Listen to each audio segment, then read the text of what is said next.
What's going on, guys? It's Shane with Blacktop Racing, and I am here at a lovely day in DC at FedEx Field.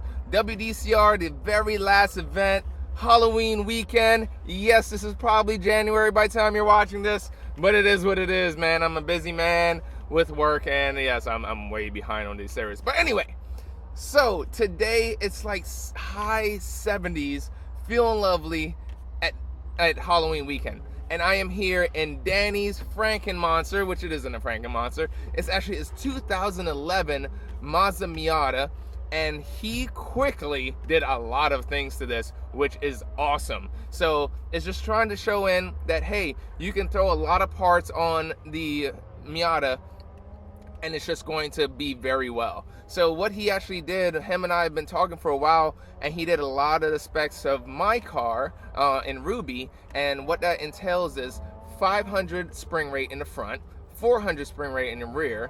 He's actually got it on MCS coilovers. He did change the steering wheel, so that isn't technically STR, but locally we don't care. All right, the driving dynamics of the car is actually smoother. With this car having less mileage, the compliance of the car, it actually doesn't make much noise. Everything's just smoother. I mean, it's crazy. And he also has this Lugard special diff, which is the OSG. So Lugard actually did some tweaks to it as far as the tuning aspects of it. I have the same diff, but the tuning is actually different. And what that difference is that all the engagements on this diff is just smoother. The engagements are just smoother across the board. Danny's rake right now on the car is actually a little bit more, and you can see that it looks a little monster truck, but it freaking works. I mean, it boggles my mind that you would think it'll be a little tail happy because the rake is crazy, but it actually understeers. Maybe because he has a bigger front bar, which all he has to probably do is just notch that down a little bit. But I think it's a nice way to limit the car, you know. And yeah, you can drive around it with the throttle pretty much. All right, so we're gonna get started here. I'll talk more as we're going down. And I've actually driven this car already today, so this isn't really a true one take, but I wanted to do a video on it because, hey, it's Danny.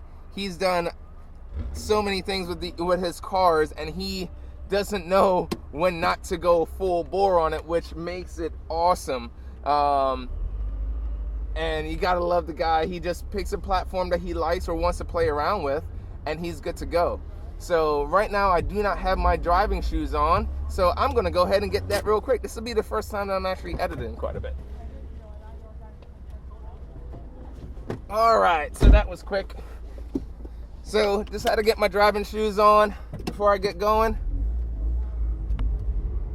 All right, so to talk a little bit more about this car, he has 255s on the car, nice and square.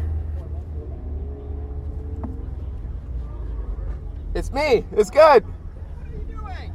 I'm mixing up the heat. You want to get arrested while driving while black or something? Get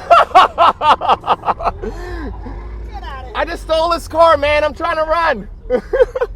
Drive it like you stole it. Since we are in Maryland, this area is kind of hot. You never know. Random black guy just jumping into your car and trying to drive off. You got to question those things around here, right? Ridiculous. But yeah. So going back to this car, the car has 255s all around. He has the TR rims on it that you'll see. Oh, actually no, he has the new Koseis on here, which are light, about, I want to say 15 and a half. They're about a pound heavier than the RPF ones. Same offset at plus 48, I believe. And then obviously we just talked about the shocks and the spring rates. No rear bar. Front bar, he actually has the Progress front bar just like I do. He didn't. I forgot to ask him what the settings are, but I'll put that down at the bottom. And yeah, I mean, the car just feels really good. He did a little bit of nice bling in here with the Sony on the front side. This, you know, so he has his Pandora and everything here on the front. Again, already said about the steering wheel.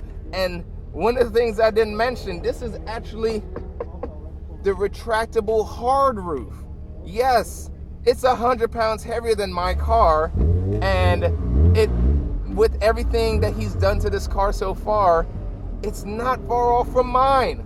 Granted, mine needs some work right now. Some of the bolts are loose, and you know, I lost camber apparently, but still, this car has all the stuff on it.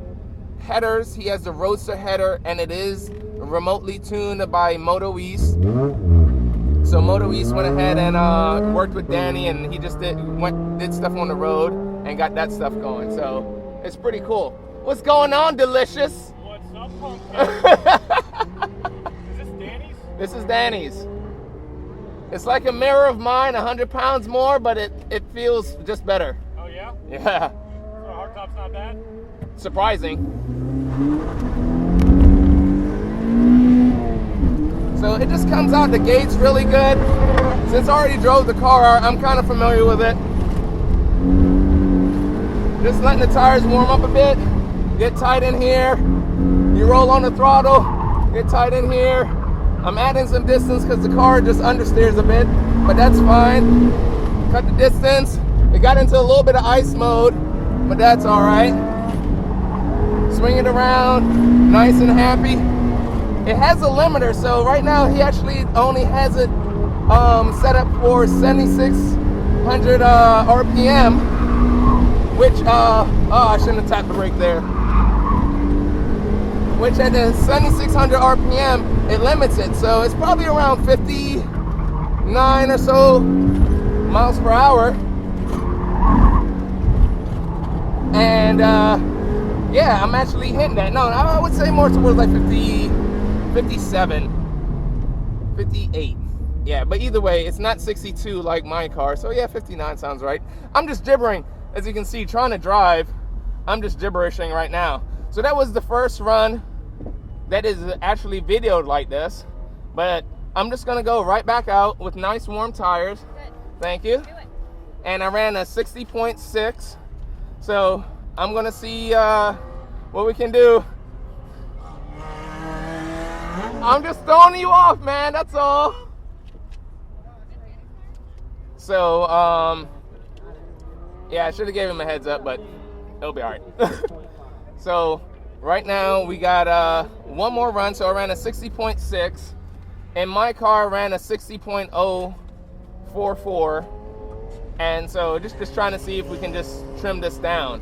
So with the tires nice and warm, everything about the car just feels so much smoother, other than it just understeers a bit. So next run I'm gonna try and attack it and see what's going on. But I'll leave this guy right here so and see what's up. But so the brakes, I believe he's on the OEM brakes, and that versus my car has HPS pads, or yeah, HPS pads. So the braking on this is super modular. Like mine, you move in the braking about that much and it really gets on it. Here, because of the OEM pads, I have more modulation. So, but the stopping power is, it lacks the overall stopping power, but it's still good. So I think I'm gonna try and go with the Ferrodo pads for next year to just kind of get that nice medium between OEM and HPS. So we'll see how that fares. So braking is good on the car. Coming out the box right here was real good at the OSG, just putting the power down, launching the car out. And with the OSG, however, you have to notice a few things. It's not like the OEM diff or like a traditional Torsen.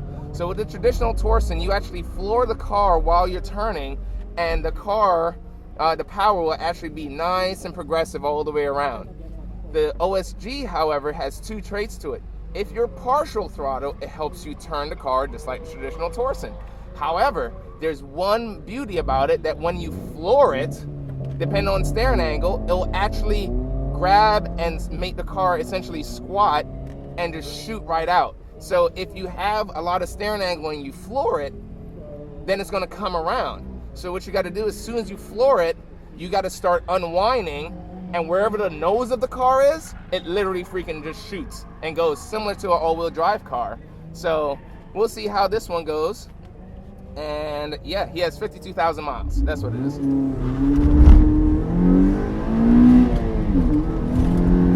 And the nice and pointy. Screwed up there trying to carry a lot of speed. Wasn't gonna happen. Whee! Bye. All right, that's a lot better.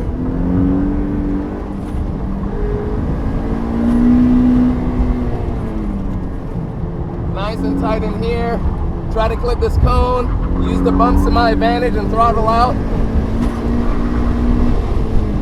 Carrying a lot of speed there. I did brush the brakes, but that's fine. I'm more settled in here.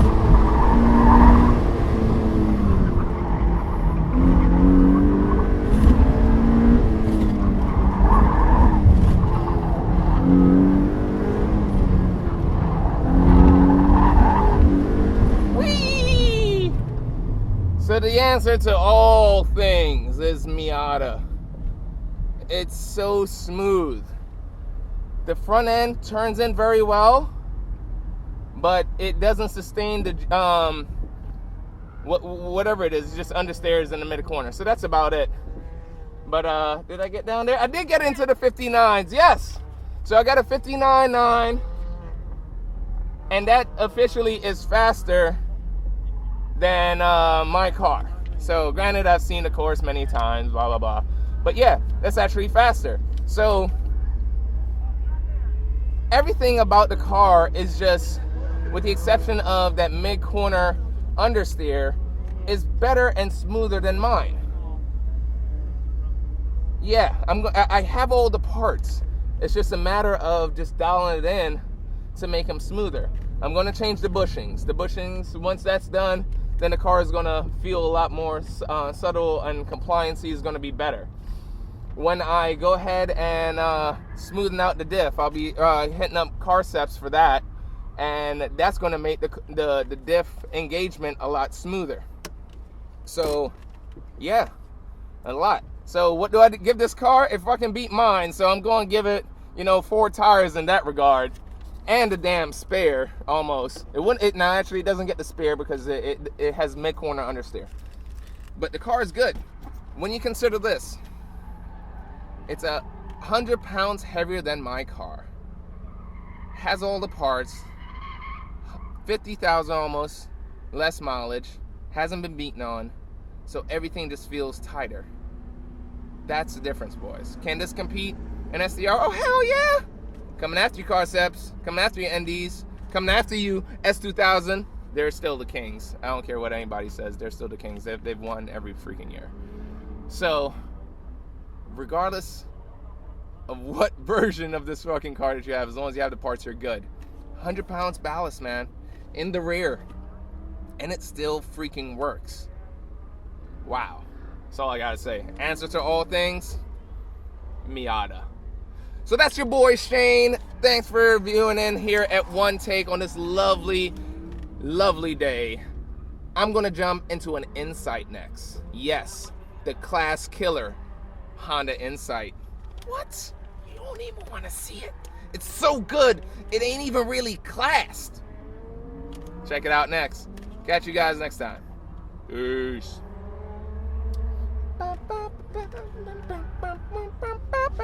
Miata. Da, da.